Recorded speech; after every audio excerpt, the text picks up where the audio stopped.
하인리의 법칙을 사용하신 하나님이라는 제목으로 하나님 말씀 전하도록 하겠습니다. 여러분, 하인리의 법칙이라고 들어보셨습니까?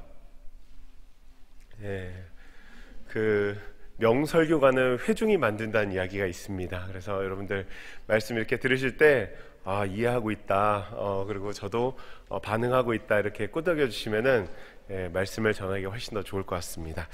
하인리의 법칙은요, 그 어떤 사건이든 갑자기 일어나는 일은 존재하지 않는다라는 것입니다. 1930년대에 미국의 한 보험회사의 직원이었던 H.W. 하인리라는 사람이 노동재해가 발생하는 과정에 대해서 실증 연구를 실시하면서 흥미로운 사실을 하나 발견하게 됩니다. 어떤 사고로 중상자 한 명이 나올 때 그 전에 같은 원인으로 발생하는 경상자가 29명, 또한 사고는 당하지 않았지만 같은 원인으로 부상을 당할 뻔했던 사람이 그 잠재적 상해자가 300명 정도 있었다라는 연구 결과입니다. 일명 1대 29대 300이라 불리는 하인리의 법칙입니다. 이 법칙은 여러 과학적 분석을 통해서 그 결과가 입증되었습니다. 미국의 위기관리연구소가 그 5만여 건의 각종 위기관리 사례를 분석해 봤더니 모든 위기의 86%가 갑자기 일어난 위기가 아니라고 하는 것입니다. 이미 장기간에 걸쳐서 징조가 꽤 많이 있었다라는 것입니다. 한국의 경우에도 최근에 한 10년간 교통사고의 통계를 조사해 봤더니 1회의 사망사고가 날 때 35회에서 40회 정도의 중경상 사고가 발생했고 수백 건의 위험한 교통법 위반 사례가 있었다라는 것입니다. 이 같은 사실은요, 폭행이나 강도, 살인 등 강력 범죄에서도 크게 다르지 않다고 합니다. 5년이 지났지만 생각하면 아직도 우리의 마음을 아프게 하는 그 세월호 사건도 동일하게 그 사고에 이르기까지 여러 가지 수십 차례의 경고가 있었다라고 하는 것입니다. 하인리의 법칙을 통하여서 우리가 이 교훈을 얻어야 할 것은 이런 작은 경고들을 무시했을 때 우리는 끔찍한 결과를 맛볼 수밖에 없다라고 하는 사실입니다.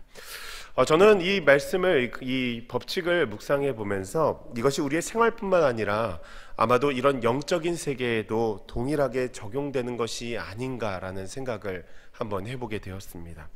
성경을 가만히 읽어보면 이 법칙이 계속 나옵니다. 그래서 하루는 이런 생각을 해봤습니다. 혹시 하나님께서 이 법칙을 창조하신 분은 아니실까? 구약과 신약의 말씀을 보면 하나님께서 선지자들을 통하여서 지속적으로 또한 반복적으로 경고의 메시지를 보내십니다.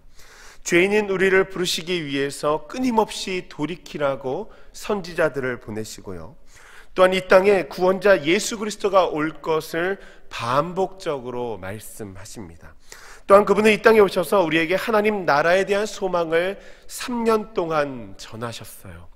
오늘날 그분의 파송으로 이 땅에서 활동하시는 성령님은 오늘날 그 마지막 재림을 살아가는 우리들에게 깨어있으라고 매일같이 리마인드하고 계시다라고 하는 것입니다. 여러분, 어떻게 생각하세요? 하나님께서 이 법칙을 잘 사용하시는 것 같지 않으십니까? 우리가 이 사실을 한다면 우리가 삶 가운데 그 작은 주님의 음성을 세세하게 귀를 기울여야 된다라고 하는 것입니다. 오늘 본문은 바벨론에 의해서 예루살렘 성이 어떻게 멸망되었는지를 자세히 묘사합니다. 이 말씀을 통하여서 주님께서 우리에게 말씀하시는 것이 무엇일까요? 우리가 바라볼 대상은 하나님뿐이라는 사실입니다. 하나님만 바라봐야 된다는 것을 우리에게 말씀해 주시는 거예요. 우리가 읽은 본문의 전반부의 말씀을 보면 바벨론에 의해서 예루살렘 성이 어떻게 멸망이 되었는지, 또한 시드기야 왕이 어떻게 최후의 그 기록이 되었는지 그것을 알려줍니다. 왜 시드기야가 이런 비참한 최후를 맞게 된 걸까요? 그 이유가 24장 19절 말씀을 보니까 이렇게 기록이 되어 있습니다. 우리 한번 읽어볼까요? 그가 시작.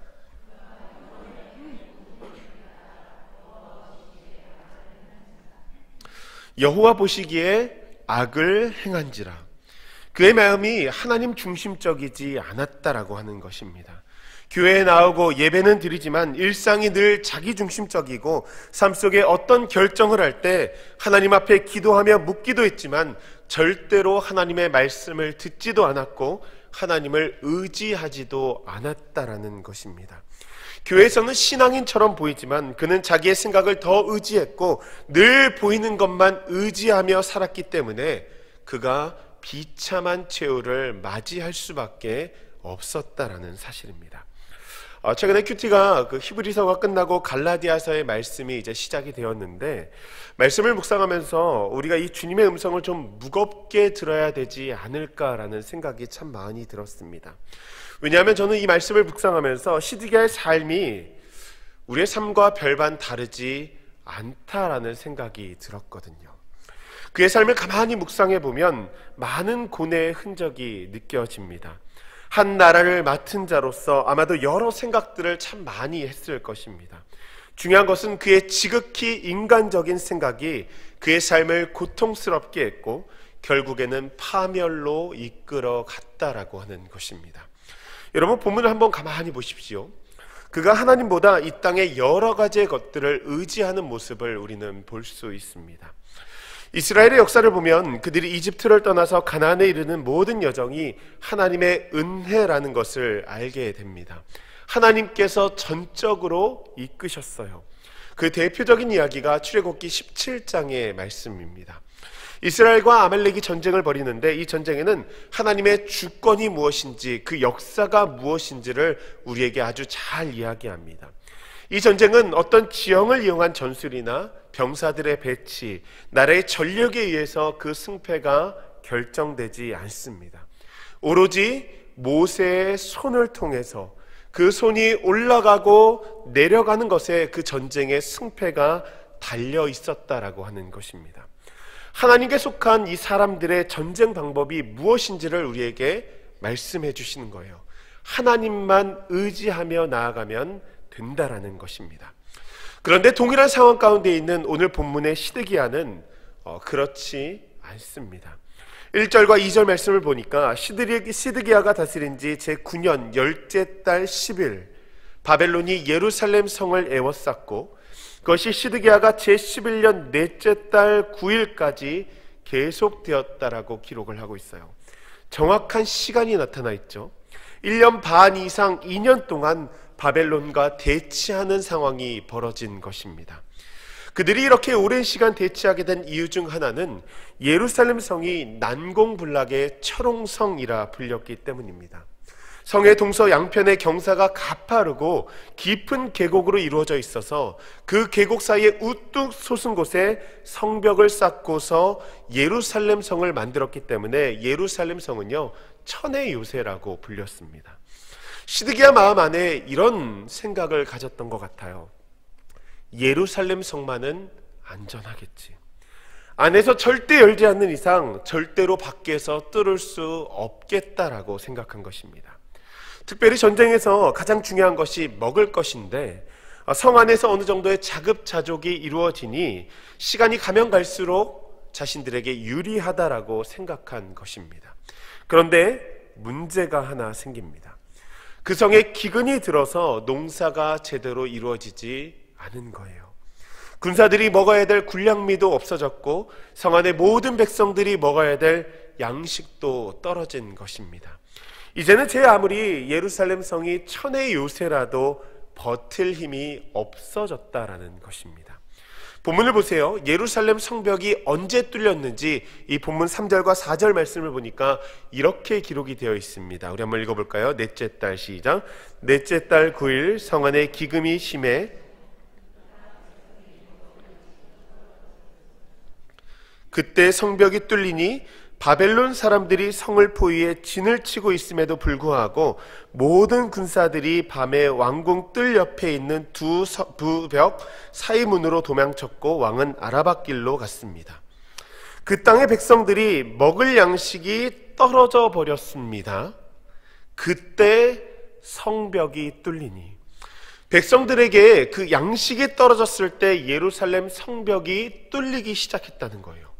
누군가가 성문의 문을 열어주었던지 백성들이 이제는 못 살겠다라고 밖으로 나갔던지 안에서 문제가 생겨 문이 열린 것이지 바깥에서 그 성벽을 뚫은 것이 아니라는 것입니다. 만약에 기근이 들었다면 계속적으로 그 안에 좀 더 있을 수 있었겠죠. 그 정도로 예루살렘 성이 든든했다라고 하는 것입니다. 시드기야가 믿을만하죠. 여러분, 그런데 그것을 하나님께서 매우 싫어하셨다라고 하는 것입니다. 여러분, 우리의 삶을 보면 하나님보다 의지하는 예루살렘 성과 같은 것들이 참 많이 있습니다. 우리가 본문을 통해서 우리 마음 가운데 기억해야 될 것은 그것이 무엇이든지 우리 눈에 아무리 든든해 보여도 한순간에 사라질 수 있다라는 것입니다. 이 땅에 견고히 보이는 모든 것들은 그것이 사라지기 때문에 그것을 의지하지 말라고 하나님께서 우리에게 말씀하신다는 거예요. 그것은 우리가 의지해야 될 대상이 아니라는 것입니다. 시드기야가 의지했던 예루살렘 성이 무너지는 것을 보면서 우리의 마음을 다시 한번 정돈해 보라는 것입니다. 우리가 무엇을 의지해야 하는가? 두 번째로 그는 하나님보다 이집트의 왕 바로 보이는 사람을 의지했다라고 하는 것입니다. 시드기야가 예루살렘 성만을 의지한 것이 아닙니다. 그는 사람보다 사람을 더 의지했어요. 그 시대에 활동을 했던 그 선지자들 중에 하나가 우리가 잘 아는 눈물의 선지자라 불리는 예레미야입니다. 예레미야서 37장부터의 말씀을 보면 본문 안에 있었던 이야기들을 기록해 놓았는데 이 말씀을 자세히 읽어보면 참 기가 막히다라는 생각이 듭니다. 여러분, 우리 신앙생활 가운데 가장 큰 문제가 무엇인지 아십니까? 역사 속의 이스라엘 백성들의 모습을 통해서 또한 본문의 시드기야의 모습을 통해서 우리가 볼 수 있는 것이 무엇이냐면 바로 양다리를 걸친 사람들의 모습이라는 거예요. 여러분, 기억하십시오. 이스라엘 백성들은요, 단 한 번도 하나님을 완전하게 떠난 적이 없습니다. 늘 하나님을 섬기면서 뒤돌아서서 우상을 숭배했다는 거예요. 예레미야 37장의 말씀을 보면 시드기야가 유다 왕으로 임명되었을 때 그들의 상황을 이렇게 기록합니다. 그들은 예레미야 선지자를 통하여 선포된 여호와의 말씀에 귀를 기울이지 않았습니다. 여호와의 말씀에 귀를 기울이지 않았다는 거예요. 그런데 그 다음 절에 보니까 3절 말씀에 이렇게 기록이 되어 있어요. 우리 한번 같이 읽어볼까요? 시드기야 왕이 셀레마의 아들 여후갈과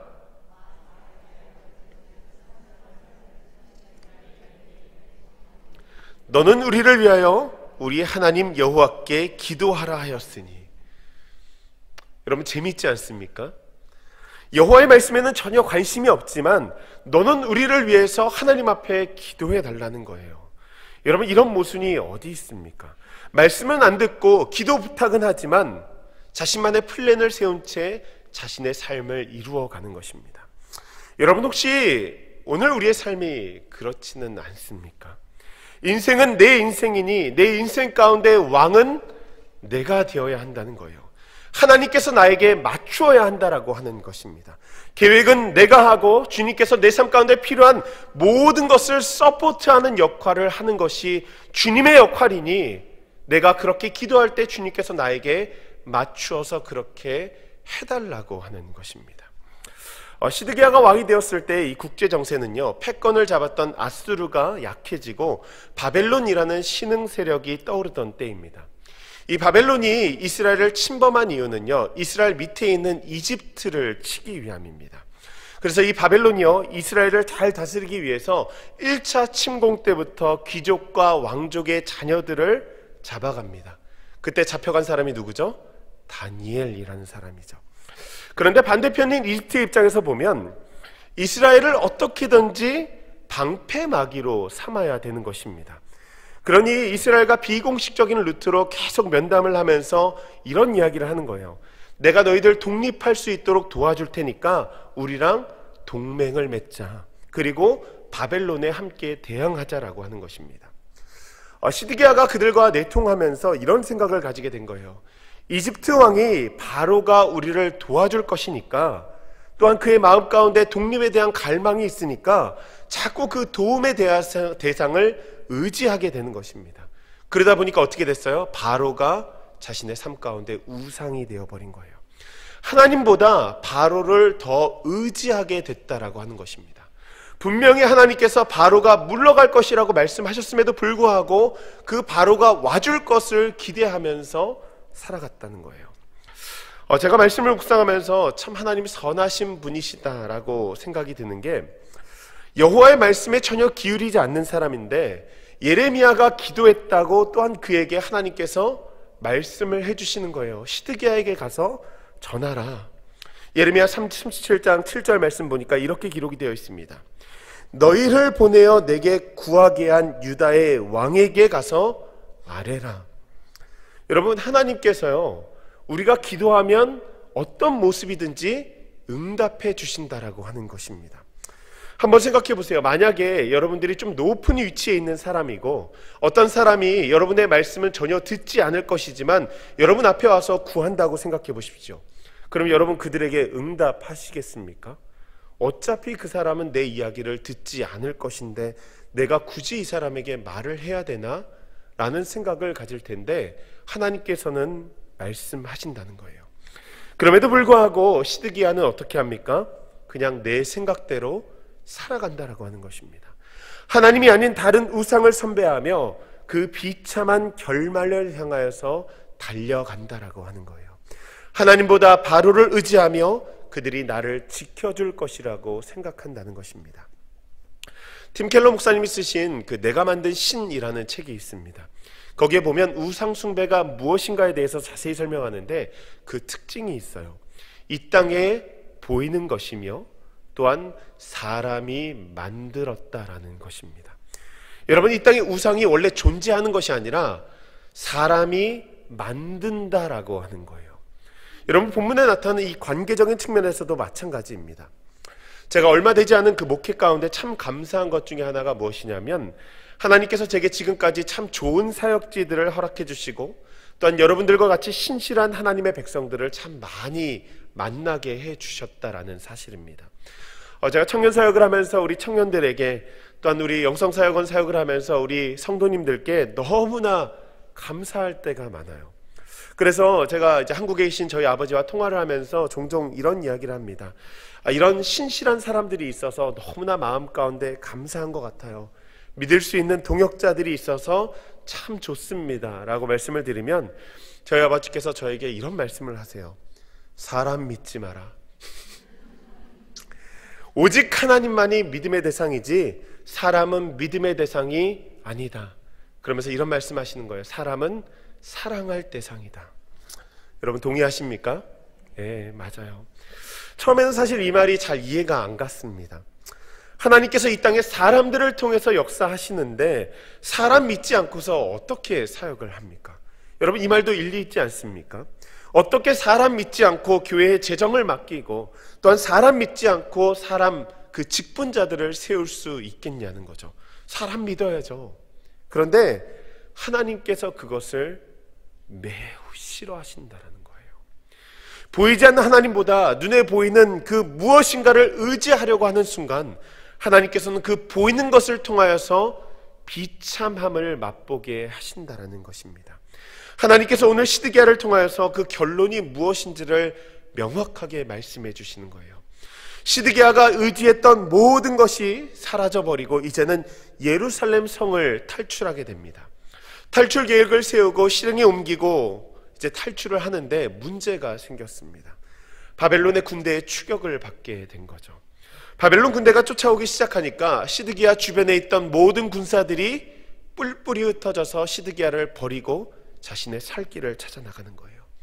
이제는 시드기야가 의지했던 그 모든 사람들이 사라지고 철저히 혼자가 되어서 바벨론에게 끌려갑니다. 사람을 의지하며 산 그 말로가 어떻게 되어지는지 우리에게 알려주시는 거예요. 결국에 주변에 사람이 남지 않는다라고 하는 것입니다. 바로도 군사들도 그 시드기야를 버렸다는 거예요. 그리고 그에게 어떤 일이 일어나는가? 7절 말씀 보니까 이렇게 기록되어 있습니다. 시드기야가 보는 앞에서 그의 아들들을 죽이고 시드기야의 눈을 빼고 청동 사슬로 묶은 뒤 바벨론으로 끌고 갔습니다. 세상에서 가장 비참한 것이 나라를 잃은 비참함이라고 하잖아요. 세상에서 가장 고통스러운 슬픔이 자녀를 잃은 슬픔이라고 합니다. 그래서 가슴에 묻는다고 하잖아요. 지금 시드기야에게요, 이 두 가지의 상황이 모두 벌어진 것입니다. 여러분, 그가 끌려갔을 때 어떻게 됩니까? 눈이 뽑히는 일이 일어나죠. 이 사건이 너무나 가슴이 아픈 것이 무엇이냐면, 여러분 7절 말씀 가만히 보십시오. 두 단어를 우리가 주목해서 봐야 되는데, 보는 앞에서, 그리고 이어지는 상황이 눈을 빼고. 여러분, 그 아들들이 죽는 것뿐만 아니라 자신의 인생 가운데 그 마지막으로 본 것이 무엇이냐면 자신의 아들들의 죽음이라고 하는 것입니다. 여러분, 얼마나 그의 삶이 비참합니까? 하나님께서 이 삶을 통하여서 우리에게 말씀하시는 거예요. 보이는 것 절대로 의지하지 말라는 것입니다. 보이지 않는 하나님보다 보이는 무엇인가를 의지하게 되는 순간 우리의 인생이 나락으로 떨어질 수밖에 없다는 거예요.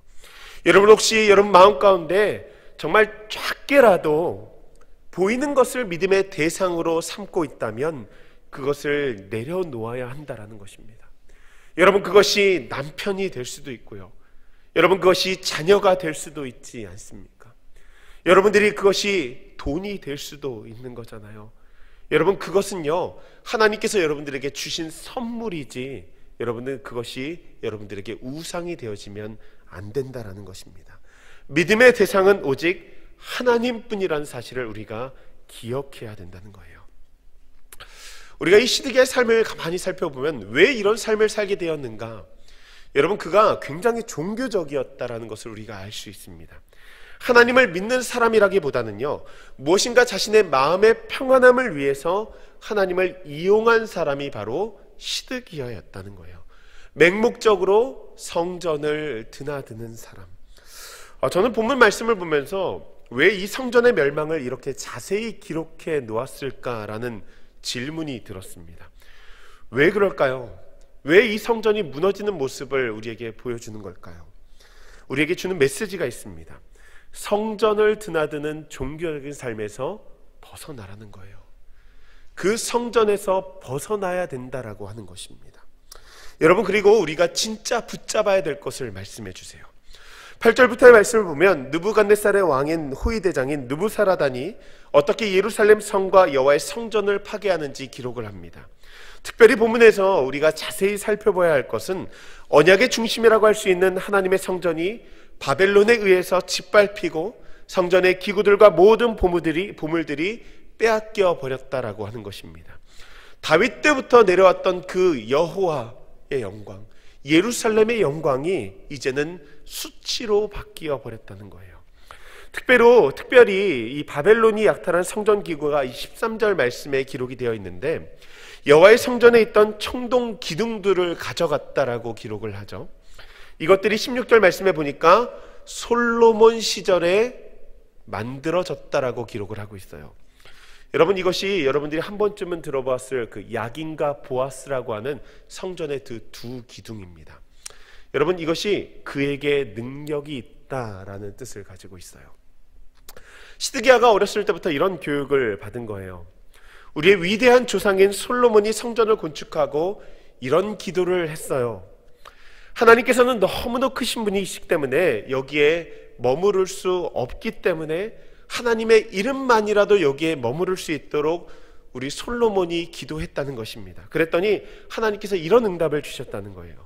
열왕기상 9장 3절 말씀 보니까 이렇게 기록되어 있습니다. 여호와께서 그에게 말씀하셨습니다. 내가 내 앞에서 기도하고 간구한 것을 내가 들었다. 내가 지은 이 성전을 내가 거룩히 구별해 내 이름을 영원히 거기에 두겠다. 내 눈과 마음이 항상 그곳에 있을 것이다. 하나님의 이름이 거하는 성전, 여러분, 이 본래 의미는 무엇이냐면 이스라엘 안에서 이 성전이 어떤 역할과 기능으로 존재할 것인가에 대한 이야기입니다. 여러분, 여호와의 이름은 죽은 자를 살리는 긍휼과 자비와 사랑을 담고 있어요.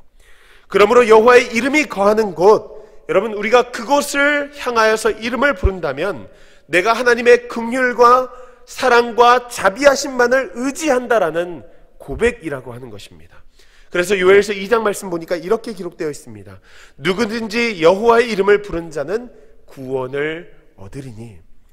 솔로몬은요, 이 성전을 하나님의 이름이 거하는 곳, 인간의 필요와 하나님의 긍휼이 만나는 자리로 인식을 했다라는 것입니다. 그런데 시드기야가 이 성전을 어떻게 이해하고 있냐면 그냥 철저히 종교적입니다. 여호와의 성전이 우리를 지켜주겠지, 하나님의 이름이 거기에 있으니, 하나님의 눈과 마음이 거기에 있으니 바벨론이 어떻게 이 성을 멸망시키냐고 하는 거죠. 여러분, 똑같은 거예요. 부적이 내게 있으니 나에게 화가 있으리랴.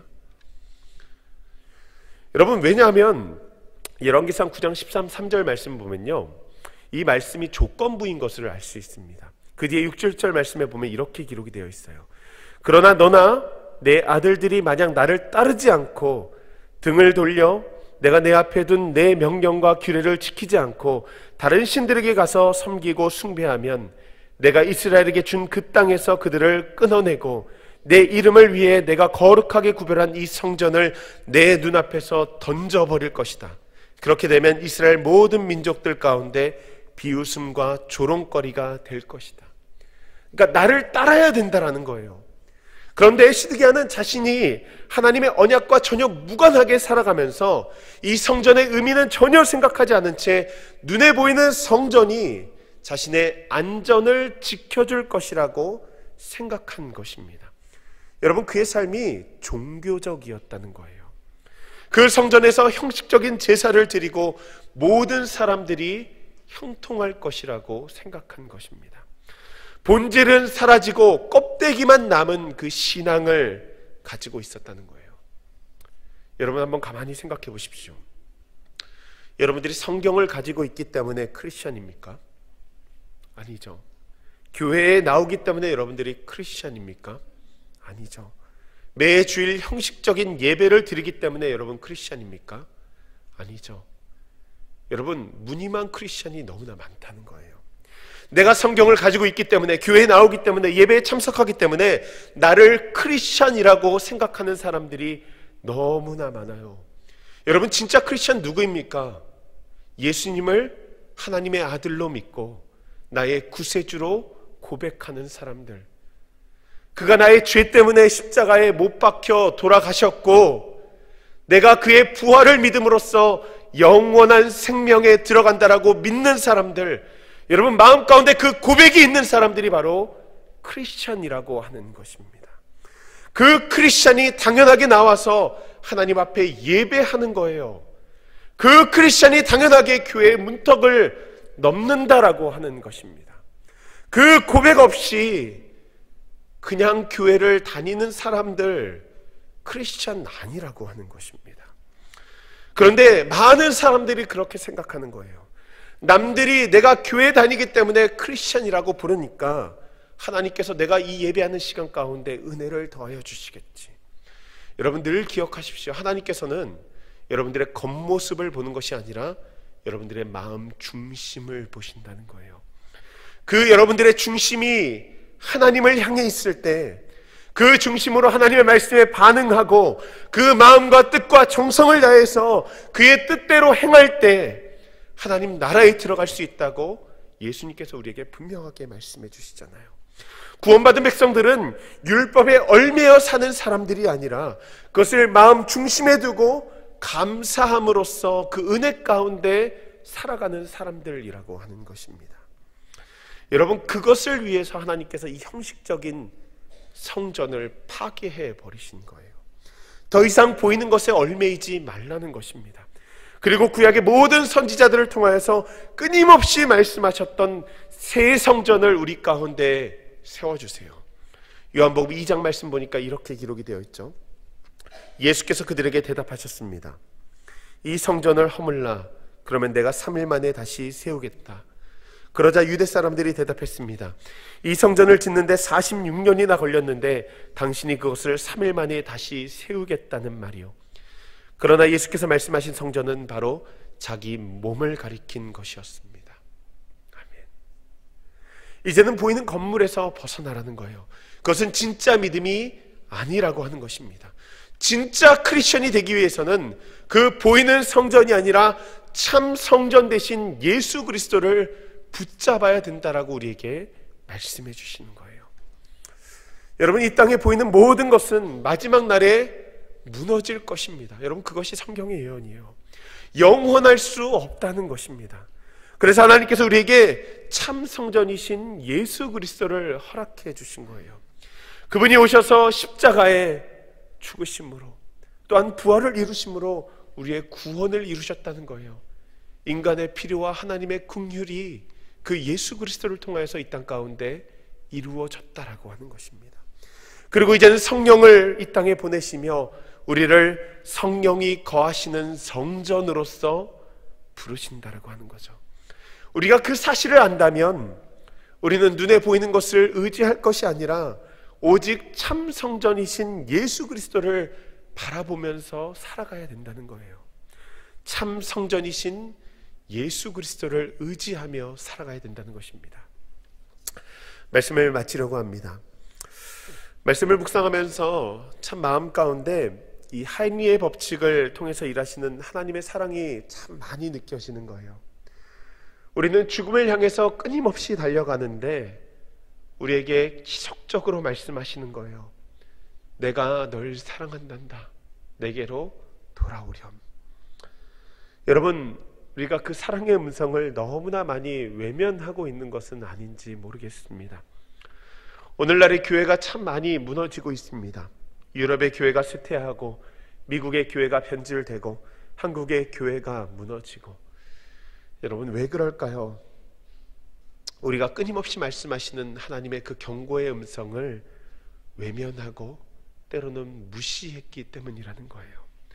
하나님은 계속 우리에게 반복적으로 말씀하시는데 우리는 자꾸만 내 힘과 능력, 내 눈에 보이는 것을 의지하면서 하나님을 바라보지 않는다라고 하는 것입니다.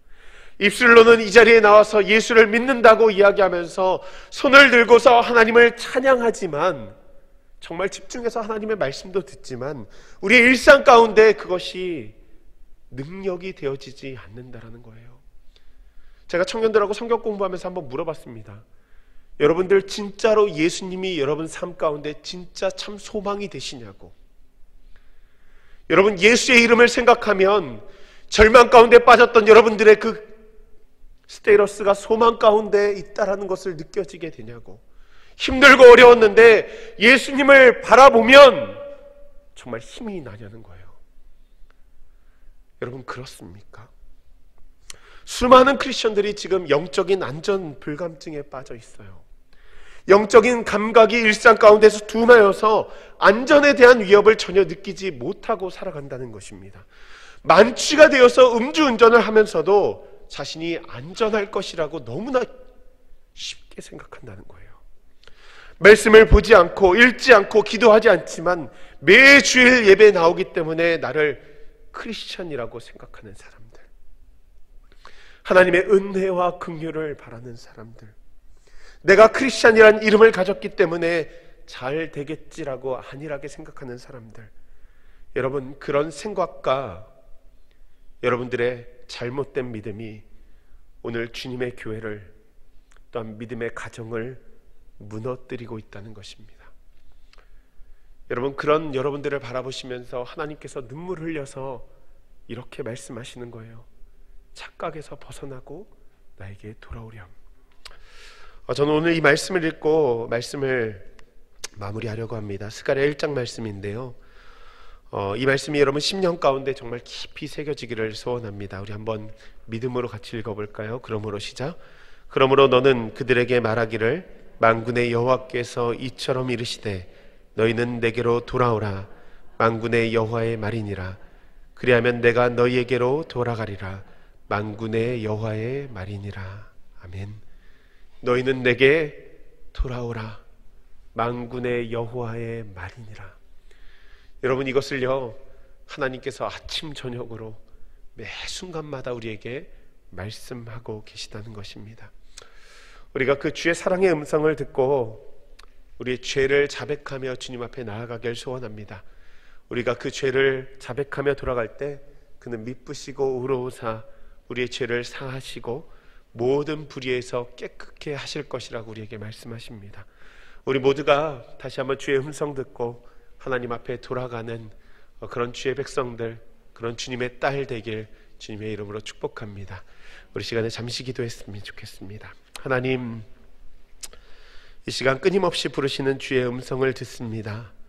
우리가 주의 사랑의 음성을 듣고 보이는 것에서 벗어나 오직 하나님만을 바라보며 나아갈 수 있는 저희들 될 수 있도록 하나님 도와주시옵소서. 예수님의 이름으로 간절히 기도합니다. 아멘.